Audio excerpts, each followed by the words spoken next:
এই সমাজ যদি আপনি পরিবর্তন করতে চান, মাথা উঁচু করে যদি দাঁড়াতে চান, তাহলে ইহুদি খ্রিস্টানদের যত কালচার আছে সমস্ত কালচারকে বর্জন করতে হবে, রাসূলের আদর্শকে নিজের মধ্যে আগে ফিট করতে হবে।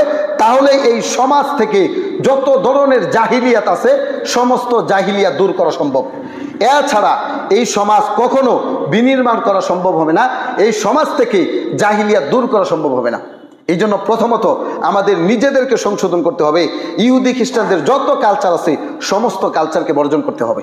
কারণ পশ্চিমা বিশ্ব এই বিষয়টা এমনভাবে উপস্থাপন করেছে আমাদের মাঝে যে মুসলিমদের যদি ইমান আকিদা ধ্বংস করা যায়, মুসলিমদের যুবক যুবতীদেরকে যদি ইমান হারা করা যায়, তাহলে আমরা তাদের উপরে কর্তৃত্ব করতে পারবো, তাদেরকে শুধু আমরা মারবো আর তারা বুকার মতো মার খাবে।